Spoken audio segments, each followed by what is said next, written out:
Shorthand English Intermediate speed 100 words per minute 10 seconds 5 seconds 2 seconds start. During the last few years I have traveled around and visited a number of places.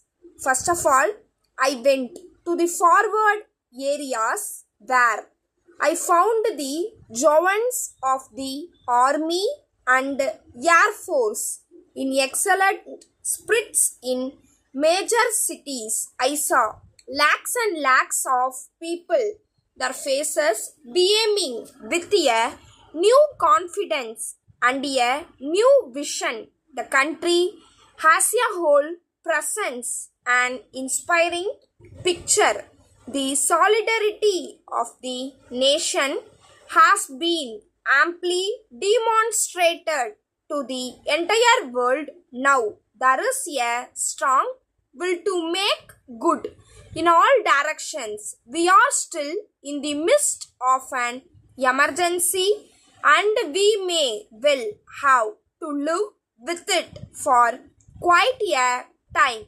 We must therefore take a long-term view of things and look into all aspects on this solemn occasion. Let us determine to give practical shape to the keen desire of the people, so evident everywhere, to be self-reliant. Self-reliance does not mean that we have everything that we need. No country in the world is self-sufficient in all respects. Self-reliance means the capacity to make the utmost of what we have and the courage to be without what we do not and what we cannot have. There are three specific fields in which self-reliance is of the highest importance. First of all, our armed forces must be adequately equipped to defend our borders and to meet the challenges that we face. Therefore, our defense industries have to be developed further at top speed. Next is the question of self-sufficiency in food, and about which I spoke to you only a few days ago. While we should be grateful to those who extend their help, we must be ready to stand on our own feet, not in some distant future, but here and now. We must think of the ways and means to generate the resources that we need for our development and defense through our own efforts. These resources have to come out of what we produce. Good proportion of it has to be set aside for current consumption if we want to accelerate the attainment of self-reliance.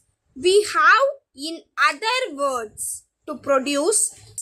I know that it is not easy for us whose levels of income are as low to think in terms of cutting down consumption, and yet we have to remember that if we save more today, we shall have more to spend tomorrow. We have to make a sacrifice in order to give a better life to our children and the future generations in the years to come. Therefore, it may be necessary for us to deny ourselves many things today. Incomes have been rising and the level of consumption of food grains, sugar, cloth, etc. have been going up from year to year because of the 3-year plans. If we want to quicken the progress, we have to go slow with increases in utilization. Incomes may rise, but the level of expenditure have to be kept down. There are a number of schemes of small savings in existence today. A post office saving bank account can be opened by anyone with as little as 2 rupees. People with low incomes can invest in this and help the defense effort. We now propose to introduce a new scheme. Government has decided to issue a national defense loan in 2 series. These loans will be available for subscription without limit. I have no doubt that this scheme will get the most enthusiastic response. At the same time, we must be careful about our external resources. There is an opportunity for everyone who has gold in this country, either in the shape of ornaments or as bullion, to put it to a noble cause. This will enable the Government of India to finance the import of equipment and materials needed for our defense and development.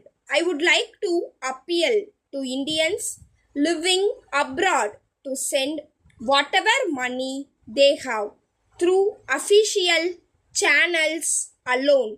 Let every man contribute to his means, and by doing so, he will make the nation self-reliant.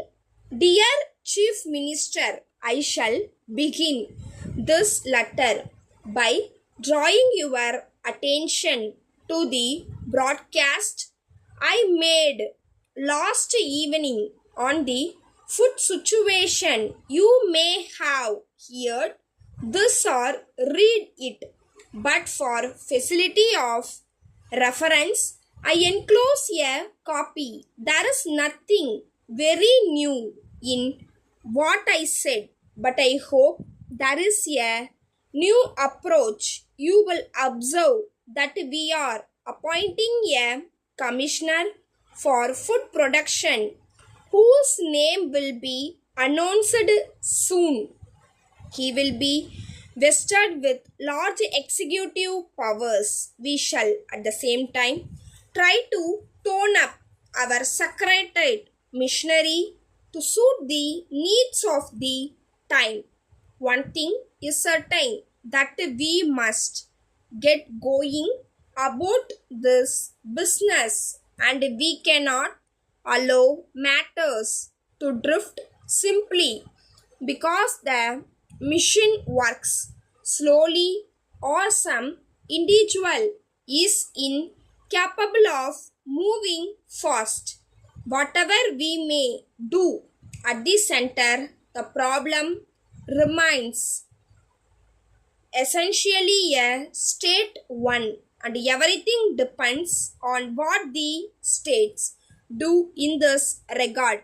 I would draw your special attention to the need for cooperation between the center and states, which is quite essential. I trust that you will take yearly action to appoint a commissioner for food production in your state as early as possible and give him considerable powers.